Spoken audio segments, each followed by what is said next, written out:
Hey everybody, welcome to another episode of Lost in the 80's podcast. I'm the Bretman. And I'm Johnny B, and we want to welcome you to our podcast where we talk about all things 80s. You name it, music, movies, TV. Voguing was the 90s. Yeah, voguing was 90s, so we'll skip that. So anyways. I was doing the Egyptian. That looks more like you were voguing, but okay. Okay. Anyways, I digress. We digress. As we always do. We digress. But that's okay, because tonight we're going to talk about one of those truly incredible albums from the 80s that you don't hear a lot about. And from a band you don't hear a lot about. But they were one of the great, up-and-coming talents. But yeah, I don't know exactly what happened. They had their one big album and they didn't take off. Well, like a lot of bands of the decade, unfortunately, they had that one magic album or, one song or whatever. That was the only thing that really was successful for them. Yeah. Ray Parker Jr. But, we love Ghostbusters, don't get me wrong. But, that unfortunately was, I think, the great thing about the 80s is there was a lot of music. The downside is there was a lot of music, and I don't think everybody could really grasp everything that came around. Yeah. Well, these guys, and maybe we need to just say who we're going to do, but these guys reminded me a lot of Cutting Crew. Because Cutting Crew came onto the scene with Broadcast. And True. they had the gigantic hit of I Just Died in Your Arms Tonight. But the album was incredible. To this day, Broadcast. We will do a podcast on Broadcast. Cutting Crew on Broadcast. That's the name of that episode. Wow, a broadcast on Broadcast. But you just totally screwed that up, by the way. No, anyways. Wow. Let's do our thing. Now you make me feel like I want to start over. No, you don't. Let's keep going. Okay, we're doing awesome, dude. Let's keep going. We're keeping our energy up. We're going to do a podcast on Broadcast. That's what I meant to say.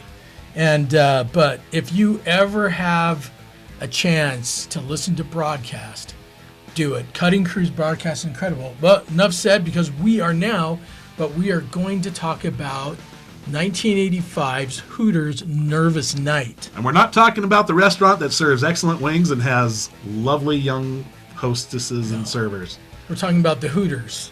But I like the other Hooters too. Hooters are a band that came out of Philadelphia. They're a great band. And we have a couple interesting facts about them. Hooters, the two main band members of the Hooters was Eric Brazilian and Rob Hyman. And, they were very talented, obviously out of Philadelphia. They were and even to this day are still very popular in the Philadelphia area, where they do a lot of their concerts and in those types of benefits. They had an album that they self-produced called Amore, and it actually had a lot of their hits on it, but since it was a self-produced album, they only sold it themselves in Philadelphia. So it never really took off. Yeah, it didn't have a record label, but they sold 100,000 copies of it in the Philadelphia area and all the other places that they went. So they obviously were very popular, and that's how they got picked up by Columbia Records. They actually had a friend in school who was a music producer and was happening to produce another one of the great seminal albums of the 80s, which was Cyndi Lauper's She's So Unusual. And they invited both Eric and Rob to come work on the album, and Rob Hyman actually co-wrote one of the most timeless songs of the 80s, which is Time. I don't know the side for After Time. There we go. Time After Time. Probably the greatest love song to come out of the 80s, at least in my opinion. Time After Time, greatest love song. Co-written by Rob Hyman, the keyboardist, and songwriter for the Hooters. Yeah. Well, that's the thing. Hooters, obviously, besides Cyndi Lauper, I mean, my gosh, they contributed to other people's albums as well that I think a lot of people don't really know. Yeah, they did. And what's incredible is Nervous Night was one of the biggest albums of 1985. It's a good album. Sold over, it was certified platinum, sold over 2 million copies worldwide. Exactly. I think definitely and I think everyone probably knows the MTV generation, as most of us are. Mm-hmm. You know, the big one off of that was "And We Danced." Everyone knows that. If you don't know that one, you've been living under a rock for sure. Exactly. But I mean, the other songs on there too are great too. Yeah. Day by Day was, you know, all of these songs made the top 100. Day by Day, I think, you know, because Billboard had a couple of different charts. I think both Day by Day and We Danced reached number 3 on what they called the Billboard Popular. Yeah. And that was, it was a chart of what the radio was playing, not so much what was number 1. I think Day by Day reached number 18, and We Danced reached 21. They also had released All You Zombies, which is an incredible song. You know, so just for the people out there, when you say here, All You Zombies, what do you think that song's about? Well, me being a zombie guy, not exactly what we're talking about here. No. I'm thinking of horror movies, George Romero movies, but All You Zombies is actually a recounting of the story of Moses and the Israelites. There you go. So that's pretty deep there. Yeah. So for a song that's called All You Zombies, it's actually about Moses and the Israelites leaving Egypt. Yeah.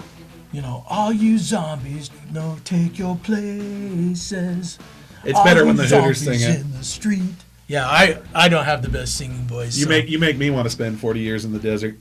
Yeah. And you sing, just so you know. Oh yeah. Mm-hmm. I'm sorry about that. Anyways. That makes me sad. Bazinga. Nah, he's a lot. We love to sing karaoke. I'm just here for the eye candy and the humor, and singing karaoke. We sing a lot of karaoke. So. We do, and you'll never probably see public performances of that. Maybe you will. You never know. So, I mean, obviously these guys were huge talents.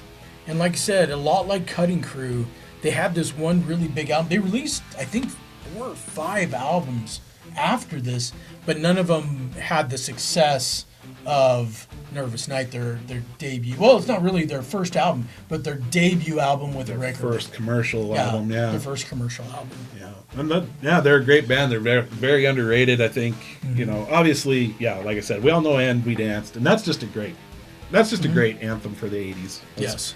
You know, I don't think you could put an 80s soundtrack together without having "And We Danced" on it, at the least. But, and the other thing I will say is, of course, my favorite song on the album is the song they did with Patti Smith, is "Where Did the Children Go?" Just a haunting ballad about innocence and growing up, and you know, one of my all-time favorite songs, not just on the album. "Where Did the Children Go?" If you haven't heard it, get on YouTube, look it up, and listen to it. Incredible song. Should have been, if I was ever to make a soundtrack of the 80s, "Where Do the Children Go?" would be the song I would put on from the Hooters. Oh, there you go. That's how much I like that song. I mean, it's just an incredible song. You know, "Where did the children go beneath the twilight in the dark escape?" Hope I got that right. Honestly, I have to listen to it again to be honest. I do better. Don't remember much of it. I do better when I sing it. But yeah, just surrender into the night. Silently take my hand. I can't jump in on this song. I don't remember the song very well, so I'll just stop listen there. to it again. I'll just stop there. But an incredible song. I highly recommend it. And then in 1986, Hooters' Nervous Night, the album, was actually turned into a movie, concert movie. It's directed by John Jobson, and it won several awards. Nice.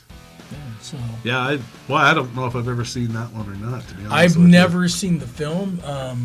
I didn't even know that it had been turned into a film. Probably sitting on YouTube somewhere. I'm sure it is. But it won several awards, and so. Cool.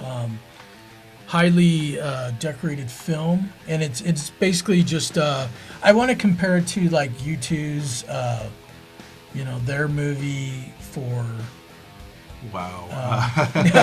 right after Joshua Tree. Just drew a blank. Rattle and Hum. Sorry. Rattle and Hum. There we go. Completely drew. I mean, we know our stuff. Don't think that we don't. It's been a long day. Yeah, This is the end of the day. Rattle and Hum. You know how U2 did their movie Rattle and Hum. Oh yeah, I remember that well. And just a movie mixture of concert footage and interviews and what's going on with the band. From what I understand is that the 1986 film Nervous Night is something similar. It's an hour long, and a lot of concert footage, a lot of interviews with the band and what's going on. Because at that time they believed that that the Hooters were possibly going to be the next thing, one of the really big bands, and so. Yeah, it'd be one of. I'll definitely look it up because I'd like to see it. Oh yeah. Because the Hooters, man, that was some good music. Oh yeah. Even though I'm on the rock side of things, I didn't mind a few of more of the pop. Well, they weren't even pop, really. No, they were more of they were that 80s rock. I mean, they used different instruments. They used the mandolin a bit, and they used I don't know what that instrument that they use. It almost sounds like the air. Maybe it's probably just synthesizer, but it almost sounds like accordion. And but a lot of the other songs that weren't released on Nervous Night were just as good as the songs that they released. One that comes to mind is the She Dreams in Color. I remember that song. Whoa, yeah. whoa, whoa, whoa. She dreams in color. And then, hey, don't drive my car. Don't take my car out tonight. I don't remember that one. You probably don't remember. That one was not released. But again, just don't take my car out tonight. Dun, dun, dun. I can't sing.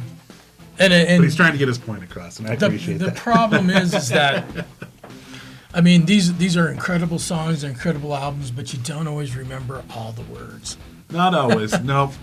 And we're both really good at messing up the words if we don't have them in front of us, or if we're listening to it at the same time and singing it. Yep. That's just comes with age.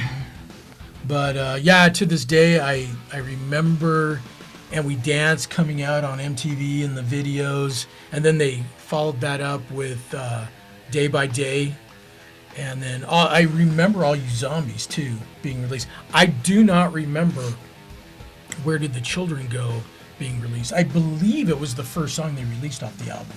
That's something we'll have to look up. I'll have to look that up. I could be wrong on that, but I believe that they released Where Did the Children Go with Patti Smith as their first release off the album. Right on. And I think it got to 38 on the Billboard charts. So not too bad, but it wasn't a gigantic hit.